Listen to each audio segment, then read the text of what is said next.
జరిగింది? అంటే మేము వెస్ట్రన్ కళాకారులు అండి యాక్చువల్గా, ప్లస్ ఫోక్ కూడా రెండు రెండు ఉన్నాయి మా దగ్గర. అంటే మేము ప్రతిసారి వెళ్ళడం అంటే యాక్చువల్గా చంద్రబాబు నాయుడు గారిని కలిసాము, మా ప్రెసిడెంట్ గారు చెప్పినట్టు మన జగన్మోహన్ రెడ్డి గారిని కలిసాం, విజయసాయి రెడ్డి గారిని కలిసాం, మళ్ళీ మన పవన్ కళ్యాణ్ గారిని కూడా కలిసామండి. పవన్ కళ్యాణ్ గారు అయితే ఎస్పెషల్లీ మా కోసం ఒక సాయిప్రియ రిసార్ట్స్లో అంటే లాస్ట్ గవర్నమెంట్లో 1 అవర్ మా కోసం స్పెషల్గా కళాకారులు వెళ్ళారని ఒక ప్రేమ మీద ఒక గౌరవం మీద మమ్మల్ని ఒక 1 అవర్ ఒక హాల్లో మా కోసం పర్సనల్గా ఆయన ఒక అపాయింట్మెంట్ ఇచ్చి ఒక మీట్ కూడా చేశారు. మాకు నెక్స్ట్ మీటింగ్లో దానికోసం కూడా ఆయన మాట్లాడడం జరిగిందండి. కానీ మేము అంటే అంటే గవర్నమెంట్ వచ్చాక మేము ఆయన అయితే మేము డైరెక్ట్ ఇప్పటికి వచ్చి కలవలే, కలిసే ఇది మాకు రాలే. అందుకని మేము కమిషనర్ గారిని కలవడం జరిగింది. ఆయన ఈ కార్డ్స్ ఇష్యూ చేసే బాధ్యత కలెక్టర్ గారిది, ఆయన ఒకసారి కలవండి అంటే కలెక్టర్ గారిని కలవడం జరిగింది. నెక్స్ట్ స్టెప్ మేము చంద్రబాబు నాయుడు గారిని పవన్ కళ్యాణ్ కలుద్దామని మా అసోసియేషన్ అనుకుంటుందండి.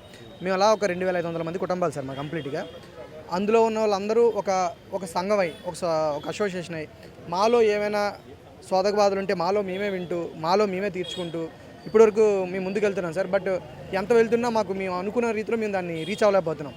కాబట్టి గవర్నమెంట్ నుంచి మాకు ఏమైనా ఇలా ఈ పెన్షన్ కానీ లేకపోతే ఐడి కార్డ్స్ కానీ లేకపోతే మాకు ఒక సొంత ఇల్లు కానీ ఇలా ఏమైనా మాకు అందిస్తే మాకు కొంచెం ఒక మా ఉడత సాయంతో పాటు ఒక పెద్ద సాయం తోడవుద్ది కదా అని, మిగతా పేద కళాకారులు అందరూ బాగుంటారు కదా అని ఈరోజు కలెక్టర్ గారిని కలవడం జరిగింది సార్. ఆయన మాకు పాజిటివ్గా రెస్పాండ్ అయ్యారు. ఒక 4 డేస్లో మాకు ఇన్ఫామ్ చేస్తామండి, వాట్ ఈస్ వాట్ మీ పెద్దలందరూ రండి అని కూడా చెప్పడం జరిగింది సార్.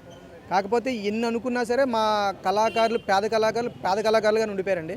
మా ప్రెసిడెంట్ గారు చెప్పినట్టు మేము గవర్నమెంట్ ఉద్యోగాలు ఏం అడగట్లేదు సార్. మేము స్వతహాగా సొంత ఉపాధిగా మేమే కళను నేర్చుకొని ఆ కళని జనాలందరి ముందు ప్రదర్శిస్తూ చాలామందిని ఎంటర్టైన్ చేస్తున్నాం. వాళ్ళ ఎంటర్టైన్మెంట్ ఆ రోజుకి చూసి 2 క్లాప్స్ కొట్టి వెళ్తారు.